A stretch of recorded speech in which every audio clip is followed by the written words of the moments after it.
Today we start the topic trust. Question number 3. हमारा topic चल रहा था अभी लास्ट 2 क्वेश्चन हमने किए थे सिंपली सपोर्टेड ट्रस्ट के। आज भी हम वही टॉपिक कर रहे हैं सिंपली सपोर्टेड ट्रस्ट का एक क्वेश्चन और क्वेश्चन नंबर 3।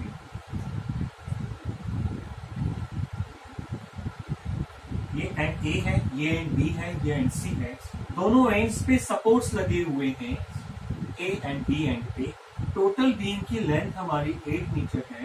एक पॉइंट यहाँ पे ओ बी है। देन ऊपर से लोड लग रहा है 30 न्यूटन का। Suppose that angle is 60 degree and that angle is 60 degree. Then हमें फाइंड क्या करना है इस क्वेश्चन में। क्वेश्चन में लिखा हुआ है find the forces in all the member of the trust and nature also. हमें हर एक मेंबर पे, ट्रस्ट के हर एक मेंबर पे फोर्स और उसका नेचर बताना है। चलिए हम स्टार्ट करते हैं। तो हमेशा जिस एंड पे लोड सपोर्ट लगा होता है वहां हमेशा कौन सा फोर्स मिलता है? रिएक्शन। ए एंड है, रिएक्शन फोर्स निकलेगा, इसलिए reaction at A means R A. और बी एंड पे भी सपोर्ट लगा है, इसलिए यहां कौन सा फोर्स मिलेगा? R B. बताइए बेटा, समेशन ऑफ अपवर्ड फोर्स। समेशन का मतलब सब सारे अपवर्ड डायरेक्शन में सारे फोर्सेस का सम करना। तो R A plus R B ऊपर के डायरेक्शन पे लग रहे थे इक्वल्स टू डाउनवर्ड डायरेक्शन में कितने का फोर्स लग रहा है? 30 न्यूटन का। Equation number 1। नेक्स्ट स्टेप हमेशा क्या करते हैं? मोमेंट लेके सॉल्व करते हैं। तो टेकन मोमेंट अबाउट ए। बताइए ए के अबाउट मोमेंट लेंगे। जिस पॉइंट के अबाउट मोमेंट लिया जाता है मतलब फोर्स इंटू परपेंडिकुलर डिस्टेंस, उस पॉइंट तक का डिस्टेंस लिया जाएगा। आर बी इंटू ए तक का distance is 8 is equal 30 into O तक का डिस्टेंस 30 इंटू ए तक का distance is O A. Total length 8 है। ये एंगल 60 के हैं। मींस ये लेंथ कितने की होगी? 4 मीटर। और ये लेंथ भी कितने की होगी? 4 मीटर। वैल्यूज को पुट करें तो ये हो जाएगा आरबी इंटू ए 30 इंटू 4। तो आरबी का आंसर आ जाएगा आपका 15 न्यूटन। और R A plus RB is 30, RB is 15, तो आर ए का आंसर भी कितना आ जाएगा? 15 न्यूटन। तो ये मिल गए हमको आंसर्स। देन हम इसके बाद इस क्वेश्चन को सॉल्व करेंगे by the method of joint. तो जॉइंट ए का फिगर बनाते हैं हम।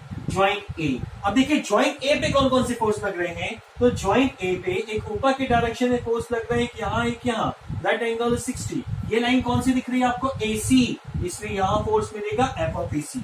ये लाइन OA है, इसलिए यहाँ कौन सा फोर्स मिलेगा? F of OA। RA पे कौन सा आंसर था? 15, तो 15 न्यूटन हो गया। अब outer member of the trust हमेशा कौन सा नेचर लेके चलना है आपको? कंप्रेसिव। कंप्रेसिव का मतलब देखिए जॉइंट ए की तरफ एरो है तो कंप्रेसिव, ए से दूर है तो वो टेंसाइल। कोई भी चीज इंक्लाइन कंडीशन में होती है तो हमेशा क्या करते हैं बेटा? अपन इसको रिजोल्व करते हैं। तो ये इंक्लाइन है तो इसका वर्टिकल, इसका हॉरिजॉन्टल कंपोनेंट ये लिया। ये 60 है तो ये 60 है, तो ये हो जाएगा एफ ऑफ AC का cos 60, ये हो जाएगा एफ ऑफ AC का sin 60। चलिए इस फिगर को देख के आप मुझे बताइए समेशन ऑफ वर्टिकल फोर्स। ऊपर के डायरेक्शन पे लगने वाला फोर्स कितना है? तो बताइए ऊपर के डायरेक्शन में फोर्स कितने का लग रहा है? 15 इज इक्वल टू नीचे के डायरेक्शन में फोर्स कितना लग रहा है? F of AC sin 60। तो इससे आंसर निकल आएगा 15 अपॉन sin 60। तो मिल गया हमको आंसर एफ ऑफ AC का। ये तो आप लोग सॉल्व कर सकते हैं बेटा सारे स्टूडेंट्स। तो हमें एफ ऑफ AC का आंसर निकालिए फास्ट। तो एफ ऑफ AC का आंसर हो जाएगा 15 डिवाइडेड बाय sin 60।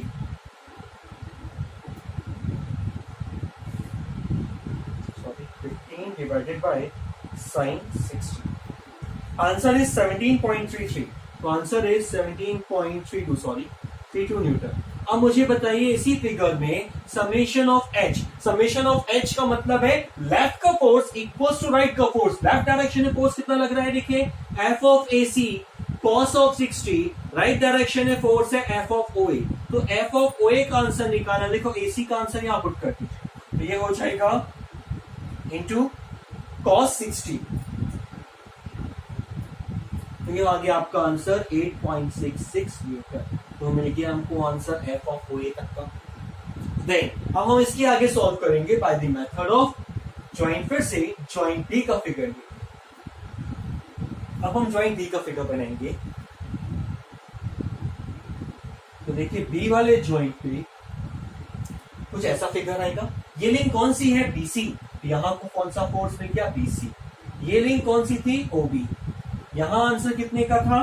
15 न्यूटन का।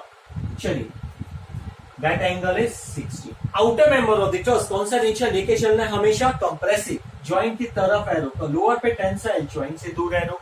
जो इंक्लाइंड होता है हमेशा वो रिजॉल्व होता है, ये दोनों रिजॉल्व, ये एंगल 60, तो ये हो जाएगा एफ ऑफ बी सी का कॉस। जहां एंगल बनता है वो कॉस कंपोनेंट होता है, तो दूसरा वाला हो जाएगा एफ ऑफ बी सी का साइन कंपोनेंट। अब मुझे फिर से बताइए बेटा, इस फिगर में अगर मैं निकालूं समेशन ऑफ वर्टिकल फोर्स, ऊपर के डायरेक्शन पे कितने का फोर्स लग रहा है? देखिए, ऊपर के डायरेक्शन पे 15, नीचे के डायरेक्शन पे कितने का फोर्स लग रहा है?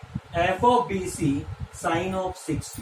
तो इससे आपको आंसर मिल जाएगा F of B C sine 60। फिर से इसका आंसर आ जाएगा 17.32 न्यूटन।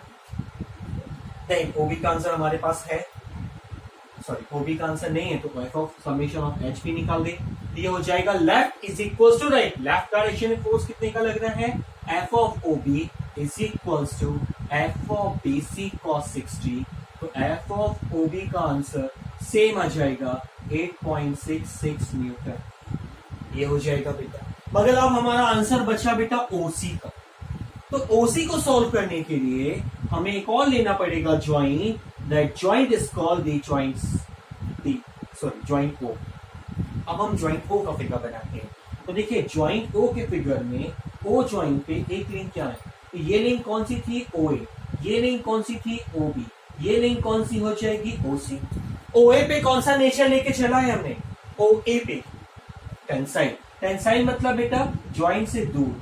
ओबी भी कौन सा नेचर है? देखिए, टेंसाइल, ज्वाइंट से दूर। ये हो गया। अब देखिए, इस पे कोई, इसके अपोजिट में कोई फोर्स लग रहा है क्या? इस फिगर को आप गौर से देखिए, इस पॉइंट ओ पे ऊपर तो लग रहा है कोई फोर्स, हमने इसको ऊपर मान लिया सपोज, या नीचे ही मान सकते हैं। क्या इसके नीचे कोई फोर्स है? अगर मैं इस फिगर में समेशन ऑफ वर्टिकल फोर्स की आपसे बात करूं, तो बताइए, ऊपर का direction is equal to downward direction, upward direction equal downward direction. Upward direction का फोर्स तो मिल रहा है हमको F of OC, downward direction में कोई फोर्स नहीं है, 0। इसीलिए एफ ऑफ ओसी का आंसर कितना हो जाएगा? 0, मतलब नल, नल इफेक्ट, इसको बोला जाता है नल। तो एफ ऑफ ओसी पे कोई भी फोर्स एक्ट नहीं कर रहा है, मींस कोई भी नेचर है ही नहीं। तो अगर मैं इसी में आपसे नेचर पूछ लूं, मैं यही नेचर लिख दूं, तो एफ ऑफ एसी का आंसर देखिए, एसी पे हमने कौन सा नेचर लिया था? कंप्रेसिव। आंसर पॉजिटिव आया, तो इसका नेचर क्या है? कंप्रेसिव। ओए पे कौन सा नेचर लिया था? टेंसाइल। आंसर पॉजिटिव है, तो टेंसाइल लिख देना। फिर बीसी पे कौन सा नेचर लिया है? देखिए, कंप्रेसिव। आंसर पॉजिटिव है, तो कंप्रेसिव। ओबी पे टेंसाइल लिया था, आंसर पॉजिटिव है, तो टेंसाइल। That's all. तो ऐसे करना है आपको सॉल्व। और मैंने आपको हर लास्ट क्वेश्चन में ये भी बताया था कि ट्रस के हर एक क्वेश्चन में सॉल्व करने के बाद नीचे आपको एक टेबल में आंसर लिखने हैं। तो जिसको नहीं पता है, please watch my question number 1 and 2 of the truss. तो वहां पे आपको क्लियर हो जाएगा कि टेबल्स में आंसर्स को कैसे शो करना है। ठीक है, थैंक यू।